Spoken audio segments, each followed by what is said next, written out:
38वां दिन।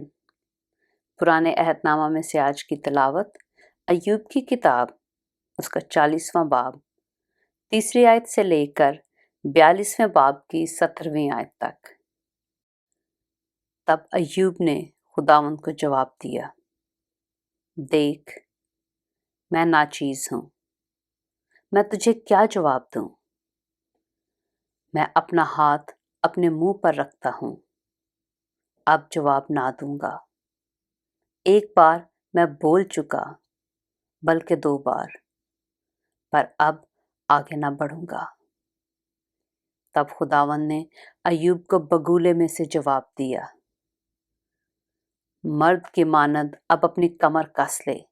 मैं तुझसे सवाल करता हूं और तू मुझे बता, क्या तू मेरे इंसाफ को भी बातिल ठहराएगा? क्या तू मुझे मुजरिम ठहराएगा ताकि खुद रास्त ठहरे? या क्या तेरा बाजू खुदा का सा है और क्या तू उसकी सी आवाज से गरज सकता है? अब अपने को शान शौकत से आरास्ता कर और इज्जत और जलाल से मुलब्बिस हो जा। अपने कहर के सैलाबों को बहा दे और हर मगरूर को देख और जलील कर। हर मगरूर को देख और उसे नीचा कर और शरीरों को जहां खड़े हों पामाल कर दे। उनको इकट्ठा मट्टी में छुपा दे और उस पोशीदा मुकाम में उनके मुंह बांध दे। तब मैं भी तेरे बारे में मान लूंगा कि तेरा ही दाहिना हाथ तुझे बचा सकता है। अब हिप्पोपोटामस को देख, जिसे मैंने तेरे साथ बनाया। वो बैल की तरह घास खाता है। देख, उसकी ताकत उसकी कमर में है और उसका जोर उसके पेट के पट्ठों में।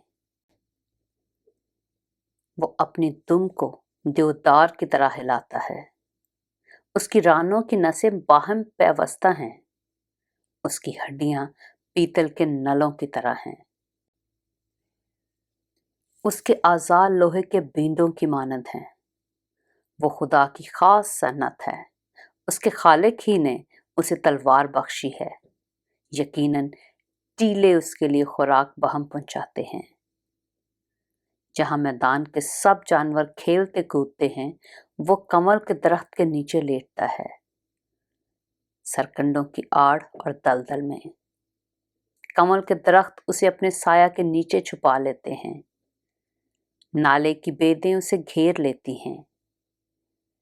देख, अगर दरिया में बाढ़ हो तो वो नहीं कांपता। खा यर्दन उसके मुंह तक चढ़ आए, वो बेखौफ है। जब वो चौकस हो तो क्या कोई उसे पकड़ लेगा या फंदा लगाकर उसकी नाक को छेद देगा? अय्यूब की किताब, उसका 41वां बाब। क्या तू मगर को शुद्ध से बाहर निकाल सकता है या रस्सी से उसकी जुबान को दबा सकता है?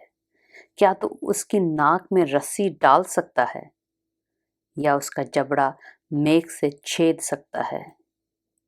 क्या वो तेरी बहुत मिन्नत समाजत करेगा या तुझसे मीठी मीठी बातें कहेगा? क्या वो तेरे साथ अहद बांधेगा कि तू उसे हमेशा के लिए नौकर बना ले? क्या तू उससे ऐसे खेलेगा जैसे परिंदा से? क्या तू उसे अपनी लड़कियों के लिए बांध देगा? क्या लोग उसकी तिजारत करेंगे? क्या वो उसे सौदागरों में तकसीम करेंगे? क्या तू उसकी खाल को भालों से या उसके सर को माहीगीर के तरसूलों से भर सकता है? तू अपना हाथ उस पर धरे तो लड़ाई को याद रखेगा और फिर ऐसा ना करेगा। देख, उसके बारे में उम्मीद बेफायदा है। क्या कोई उसे देखते ही गिरना पड़ेगा? कोई ऐसा तुंदखो नहीं जो उसे छेड़ने की जुर्रत करे। फिर वो कौन है जो मेरे सामने खड़ा हो सके? किसने मुझे पहले कुछ दिया है कि मैं उसे अदा करूं? جو کچھ سارے آسمان کے نیچے ہے وہ میرا ہے۔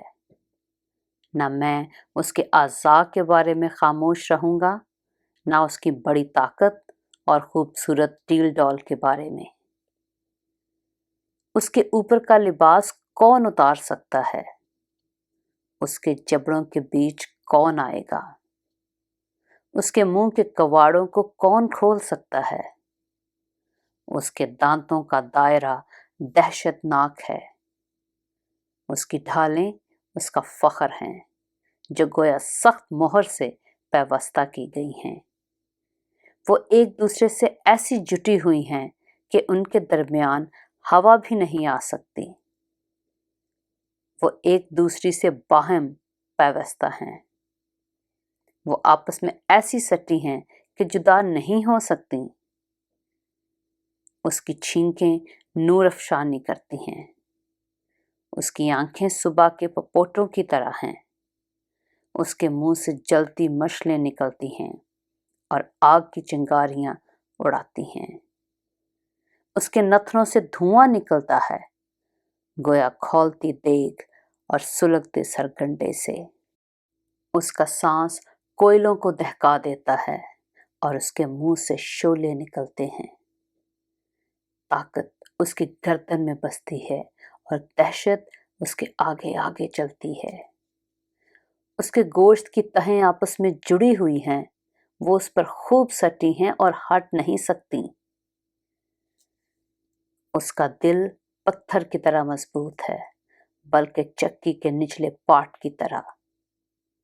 جب وہ اٹھ کھڑا ہوتا ہے تو زبردست لوگ ڈر جاتے ہیں اور گھبرا کر حواس باختہ ہو جاتے ہیں۔ اگر کوئی اس پر تلوار چلائے تو اس سے کچھ نہیں بنتا، نہ بھالے، نہ تیر، نہ برچھی سے۔ وہ لوہے کو بھوسا سمجھتا ہے اور پیتل کو گلی ہوئی لکڑی۔ تیر اسے بھگا نہیں سکتا۔ فلاخن کے پتھر اس پر تنکے سے ہیں، لاٹھیاں گویا تنکے ہیں، اور برچھی کے چلنے پر ہنستا ہے۔ اس کے نیچے کے حصے تیز ٹھیکروں کی مانند ہیں۔ وہ کیچڑ پر گویا ہینگتا پھیرتا ہے۔ وہ گہراؤ کو دیگ کی طرح کھولاتا اور سمندر کو مرہم کی مانند بنا دیتا ہے۔ وہ اپنے پیچھے چمکیلی لیک چھوڑ جاتا ہے۔ گہراؤ گویا سفید نظر آنے لگتا ہے۔ زمین پر اس کا نظیر نہیں جو ایسا بے خوف پیدا ہوا ہو۔ وہ ہر اونچی چیز کو دیکھتا ہے اور سب مغروروں کا بادشاہ ہے۔ ایوب کی کتاب اس کا 42واں باب۔ تب ایوب نے خداوند کو یوں جواب دیا: میں جانتا ہوں کہ تو سب کچھ کر سکتا ہے اور تیرا کوئی ارادہ رک نہیں سکتا۔ یہ کون ہے جو نادانی سے مصلحت پر پردہ ڈالتا ہے؟ لیکن میں نے جو نہ سمجھا وہی کہا، یعنی ایسی باتیں جو میرے لیے نہایت عجیب تھیں، جن کو میں جانتا نہ تھا۔ میں تیری منت کرتا ہوں، سن، میں کچھ کہوں گا، میں تجھ سے سوال کروں گا، تو مجھے بتا۔ میں نے تیری خبر کان سے سنی تھی، پر اب میری آنکھ تجھے دیکھتی ہے۔ اس لیے مجھے اپنے آپ سے نفرت ہے اور میں خاک اور راکھ میں توبہ کرتا ہوں۔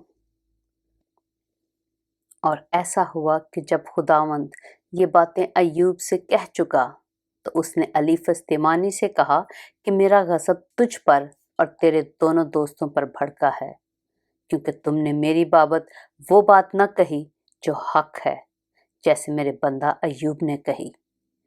بس اب اپنے لیے 7 بیل اور 7 مینڈھے لے کر میرے بندہ ایوب کے پاس جاؤ اور اپنے لیے سوختنی قربانی گزرانو، اور میرا بندہ ایوب تمہارے لیے دعا کرے گا، کیونکہ اسے تو میں قبول کروں گا، تاکہ تمہاری جہالت کے مطابق تمہارے ساتھ سلوک نہ کروں، کیونکہ تم نے میری بابت وہ بات نہ کہی جو حق ہے، جیسے میرے بندہ ایوب نے کہی۔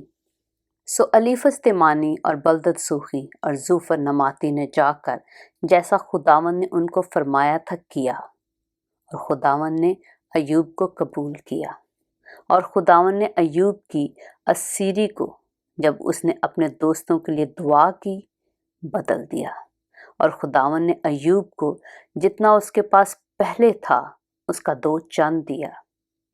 तब उसके सब भाई और सब बहनें और उसके सब अगले जान पहचान उसके पास आए और उसके घर में उसके साथ खाना खाया और उस पर नौहा किया और उन सब बलाओं के बारे में जो खुदावन ने उस पर नाजिल की थीं उसे तसल्ली दी। हर शख्स ने उसे एक सिक्का भी दिया और हर एक ने सोने की एक बाली। यूँ खुदावन ने अयूब के आखिरी अयाम में इब्तिदा की निस्बत ज़्यादा बरकत बख्शी और उसके पास 14,000 भेड़ बकरियां और 6,000 ऊँट और 1,000 जोड़ी बैल और 1,000 गधियां हो गईं। उसके 7 बेटे और 3 बेटियां भी हुईं। और उसने पहली का नाम यमीमा और दूसरी का नाम कसिया और तीसरी का नाम करन हपूक रखा।